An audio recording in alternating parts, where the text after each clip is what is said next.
A rich businessman hired a poor woman to play his fiancée, but when she turned off the microphone during dinner, everyone was surprised. Before starting the video, tell me where you are watching this video and what time it is. Ethan Grayson was the epitome of success. At 38, he was the CEO of Grayson Global, a multi-billion-dollar corporation dominating the tech industry. His days were a blur of board meetings, stock reports, and jet-setting between New York, London, and Tokyo. Ethan owned a penthouse with floor-to-ceiling windows overlooking Central Park, drove a sleek black Aston Martin, and attended exclusive galas wearing tailored suits worth more than most people's annual salary. But beneath his polished exterior lay a man emotionally detached from the world. Ethan prided himself on his discipline. Relationships, in his view, were liabilities. Feelings complicate decisions, he would often say, dismissing the notion of family or companionship. For Ethan, life was a series of calculated moves, each one advancing him further up the corporate ladder. When an opportunity arose to secure a deal with Vincent Albright, a conservative investor who valued family and tradition, Ethan hit a roadblock. Vincent's emphasis on ethics and relationships made it clear he would not partner with a solitary workaholic. Aware that this deal could expand Grayson Global's reach into untapped markets, Ethan devised a solution that was as pragmatic as it was unconventional. He would hire someone to play the role of his fiancée. Ethan had never shied away from a challenge, but this one tested his ability to think outside his carefully constructed world. Vincent Albright was a man of old-fashioned values, someone who believed that a strong family foundation indicated a trustworthy business partner. "If you want to work with me, you need to show me that you value the same things," Vincent had said during their last meeting. The words lingered, weighing heavily on Ethan. To Ethan, the idea of hiring a woman to act as his fiancée was transactional, just like everything else in his life. It was no different from negotiating a merger or signing a contract. What he didn't anticipate was how this plan would turn his world upside down. Scrolling through a list of high-end agencies, he dismissed them one by one. They were too polished, too rehearsed. Vincent would see right through it.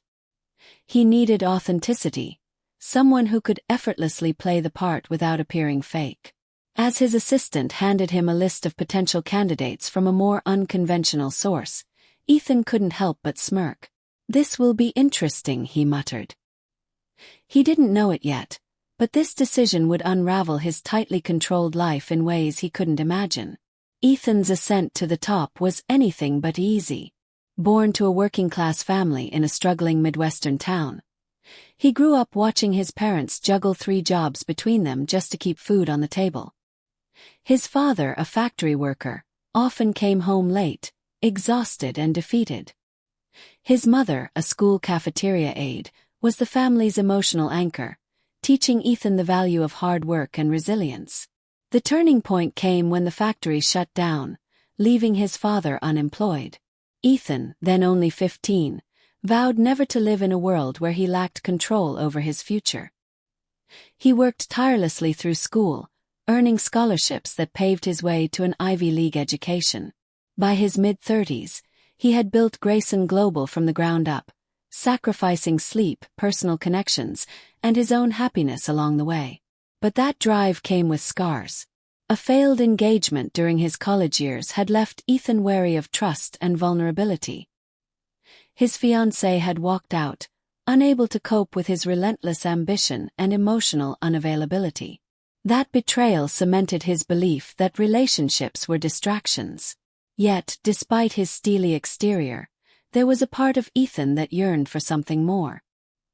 He buried it under layers of success, convincing himself that he didn't need anyone. But Vincent's demand for a family-oriented partner threatened to crack that carefully built facade. Across town, Mia Carter sat in a dimly lit diner, staring at a notice of eviction. The 29-year-old waitress had spent the last 5 years juggling 2 jobs, barely making ends meet while paying off medical bills from her late mother's illness. Despite her struggles, Mia was fiercely independent and proud, refusing to take handouts or pity. Mia's sharp wit and warm personality made her a favorite among the diner's regulars, but her dreams of becoming a journalist seemed further out of reach with each passing day. That morning, she had overheard two patrons discussing a unique opportunity for someone charming but grounded. Curious, and a little desperate, she jotted down the number they mentioned. When Ethan met Mia, he was struck by her natural charisma. She wasn't the polished, rehearsed woman he had imagined hiring, but something about her authenticity caught him off guard. Mia, on the other hand, found Ethan intimidating and detached, his air of superiority clashing with her grounded perspective. First, Mia hesitated. The idea of pretending to be someone's fiancé felt absurd, even degrading. But Ethan's proposition, 3 months of work for a paycheck that could clear her debts, was impossible to ignore. Still, she laid down one firm condition. Their relationship would remain strictly professional. No blurred lines, no drama. Ethan agreed without hesitation. Neither of them realized that life had its own plans. Ethan and Mia met at his penthouse the day after their agreement was finalized. The contrast between them was stark. Ethan in a tailored suit, with his piercing blue eyes scanning Mia as if she were another business acquisition, and Mia, dressed modestly but stylishly, her guarded demeanor barely masking her curiosity about the life she'd stepped into. Ethan laid out the terms with precision. "We're attending a dinner in 2 weeks with Vincent Albright and his associates. He's looking for a family-oriented partner. That's what we're selling." Mia raised an eyebrow. "Selling, huh? You talk about this like it's a product pitch." "It is," Ethan said matter-of-factly, handing her a thick dossier. "Your background story is in here. Study it. Your name is Mia Grayson. We've been dating for a year, and we're engaged to be married this fall." Mia flipped through the file, stifling a laugh at the absurdity of the situation. "You even picked out my favorite color. Blue, apparently. Good guess." "It wasn't a guess," Ethan said without missing a beat. "It matches the dress you'll be wearing." The following days were a whirlwind of preparation. Ethan coached Mia on the finer details. His favorite wine, the names of his colleagues, even the kind of jokes Vincent found amusing. For Mia, the process was equal parts surreal and exhausting. Still, she couldn't deny a flicker of admiration for Ethan's meticulousness, even if his detachment grated on her. "You know," Mia said during one of their practice sessions, "most people use charm to win people over, not a 20-page script." Ethan smirked. "Charm is unreliable. Preparation isn't." As they rehearsed, a surprising dynamic began to form. Mia's sharp humor often caught Ethan off guard, breaking through his otherwise stoic demeanor.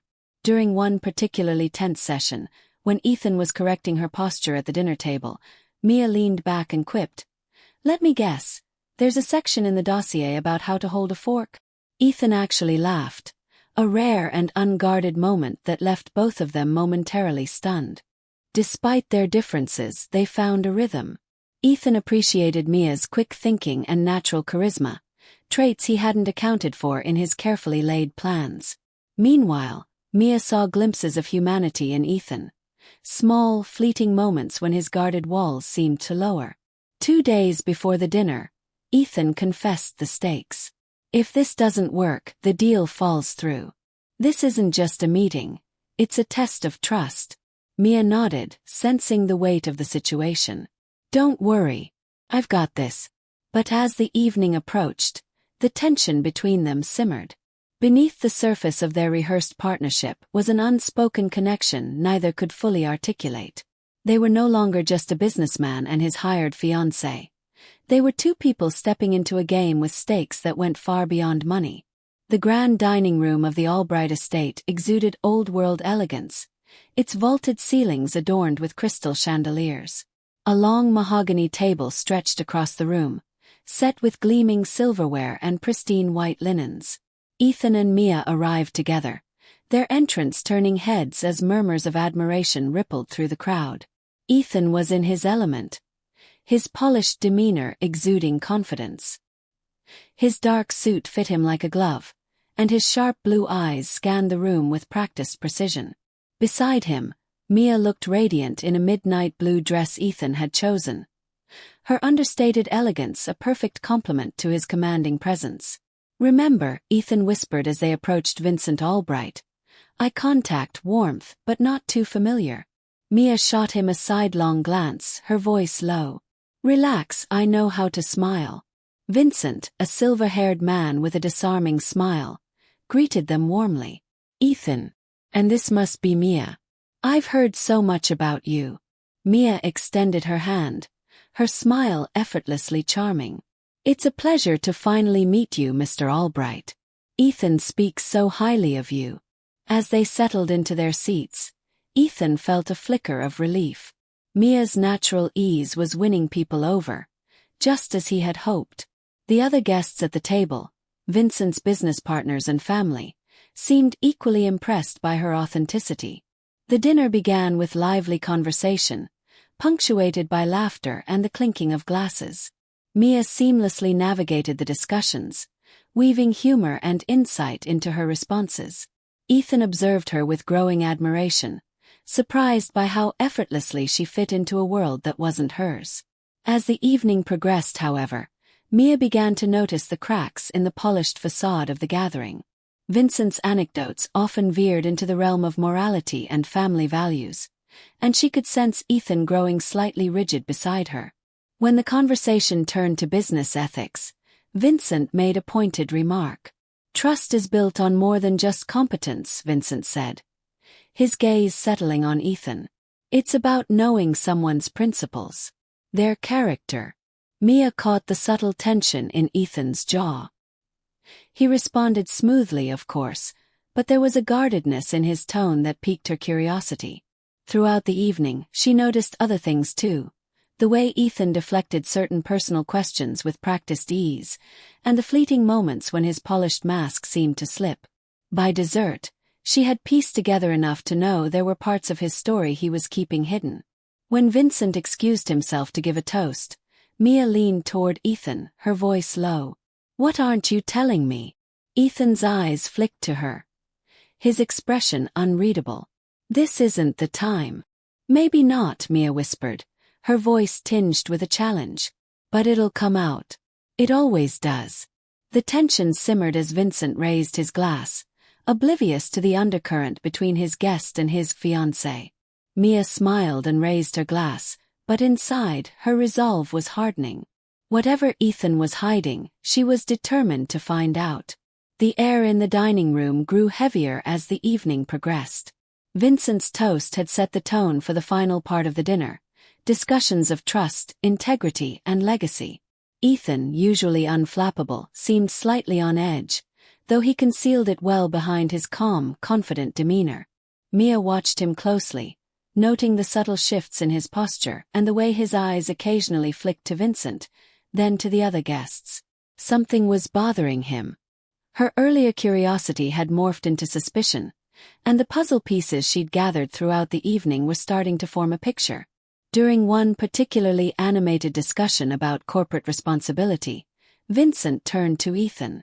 You've built an impressive empire, Ethan. But tell us, what's your guiding principle? What drives your success? Ethan smiled, his voice smooth and practiced.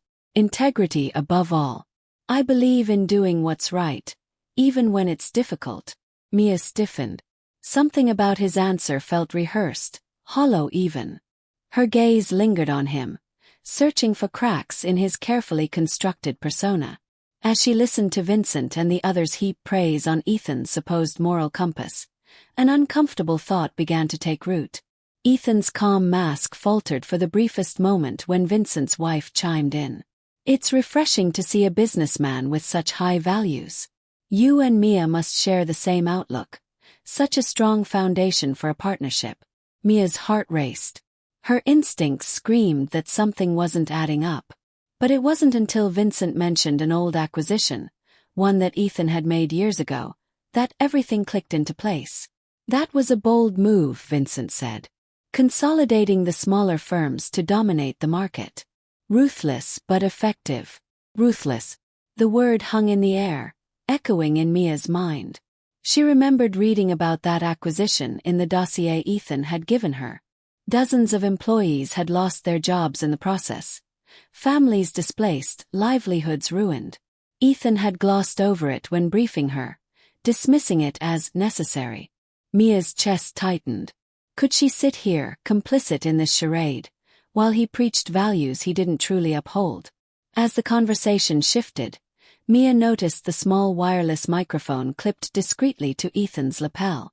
It was connected to the sound system, ensuring that every word he spoke was audible to the entire room. An idea formed in her mind. A risky, impulsive idea that could either unravel the entire evening or force Ethan to confront his own hypocrisy. When the opportunity presented itself, Mia reached out under the table and, with a quick flick, turned off the microphone. Ethan froze, his sharp eyes darting to hers, but before he could react, Mia leaned in close, her voice barely above a whisper. "Ethan," she said, her tone steady but laced with emotion, "you're lying to them. About who you are, what you stand for. And if you think I'm going to sit here and play along, you're wrong." His jaw tightened. "This isn't the time, Mia." "No, it is," she countered, her eyes locked on his.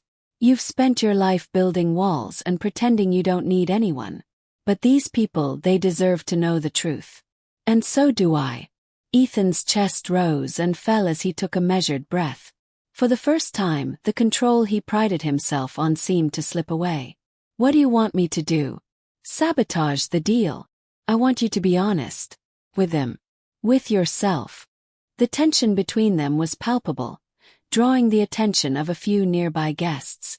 But before anyone could interject, Mia straightened in her seat and turned to Vincent, her voice clear and calm. "Vincent," she began, "I've come to admire Ethan in the short time I've known him. He's brilliant, driven, and incredibly talented.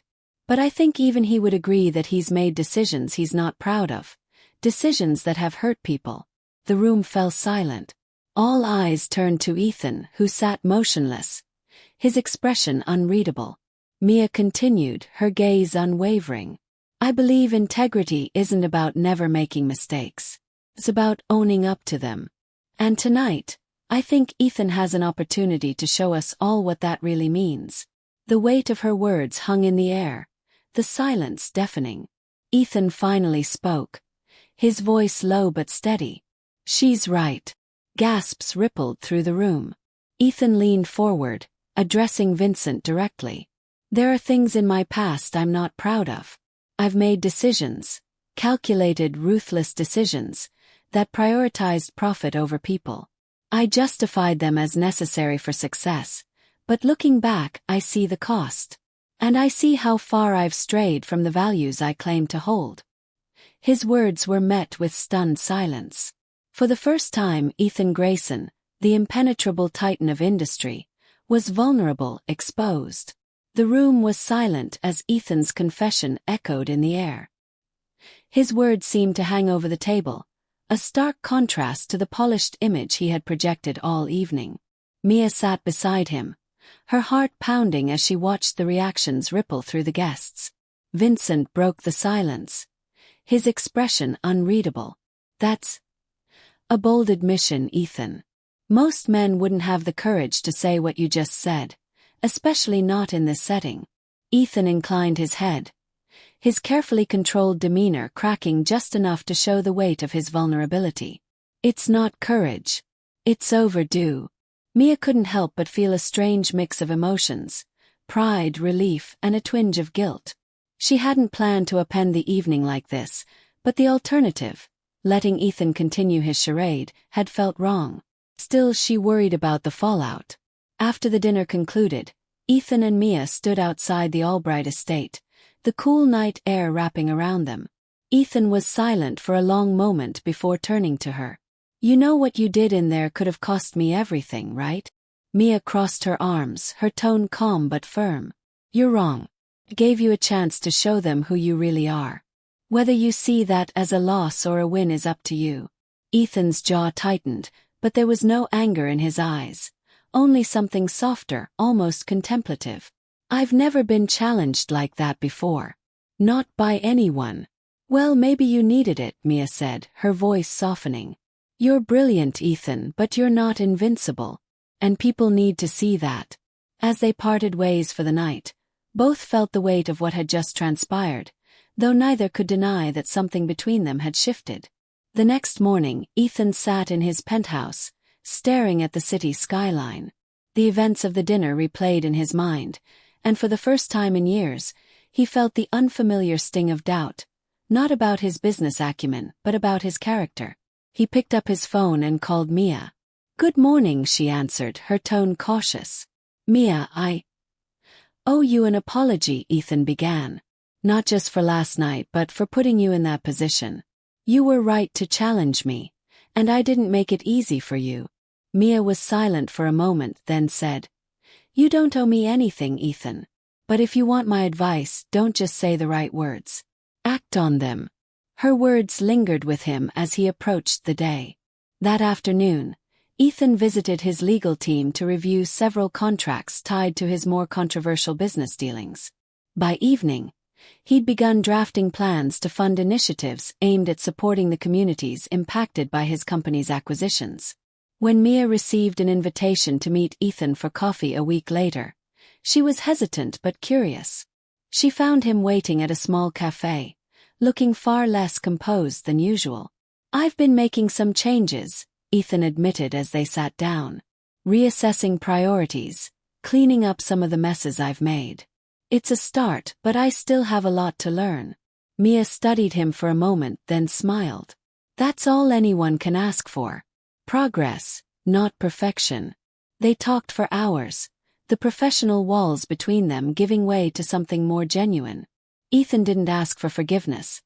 He knew it wasn't Mia's to give, but her willingness to see him as more than his flaws offered a sense of redemption he hadn't expected. Weeks turned into months, and Ethan Grayson became a man few would have recognized. Grayson Global began rolling out community-focused initiatives, partnering with local organizations to support displaced workers and fund scholarships for underprivileged students. Headlines that once lauded his ruthlessness now praised his transformation, though Ethan cared little for public perception. His motivation came from a deeper place, a desire to build something lasting, something meaningful. Vincent Albright had been watching from the sidelines, impressed by the changes. At their next meeting, he spoke plainly. "Ethan, I wasn't sure what to expect after that dinner. But what you've done since then, it shows real character. I think we can build something great together." Ethan thanked him but knew the real victory wasn't the deal. It was the peace he was beginning to feel for the first time in years. Still, there was one area of his life that remained unresolved. Mia had returned to her routine after the dinner, their contract fulfilled. Yet Ethan couldn't stop thinking about her. The way she challenged him, the way she made him question not just his decisions but his values. She had become the voice in his head, pushing him toward better choices. Ethan found Mia back at the diner where they had first met. Her apron tied around her waist as she scribbled down orders. She looked up in surprise when he walked in, his presence unmistakable even in the casual setting. "What are you doing here?" she asked, setting her notepad aside. Ethan smiled, a rare, genuine expression that softened his features. "I came to say thank you. And to ask if you'd be willing to talk." Mia arched an eyebrow. "Talk? About what?" "About how I owe a lot of this. My changes, my perspective, to you," Ethan said, his tone earnest. "And how I'd like to keep you in my life, not as a business arrangement, but as whatever you'd want us to be." Mia laughed softly, shaking her head. "Ethan Grayson, the man who didn't believe in relationships, asking me to stick around. That's a plot twist." "Life's full of surprises," Ethan replied, his voice steady but hopeful. Mia studied him, the man who had once been all sharp edges and emotional walls. He had changed. Not completely, but enough for her to see the potential for something real. "Okay," she said finally. "But don't think for a second that I'm going to stop calling you out when you need it." "I wouldn't have it any other way," Ethan said, his smile widening. As they sat down to talk, the buzz of the diner faded into the background. For the first time in a long time, Ethan felt a sense of connection, not to his wealth or his empire, but to something far more valuable. Mia had shown him that success wasn't measured by power or profits but by the people you let into your life. And for Ethan Grayson, this was only the beginning of a new chapter, one where integrity and love could coexist with ambition. Months later, Ethan and Mia stood side by side at a charity event Grayson Global had sponsored, the smiles they exchanged reflecting a partnership that went beyond business. The path ahead wasn't without its challenges, but together, they had found something neither of them had expected: hope, trust, and a chance to rewrite their stories.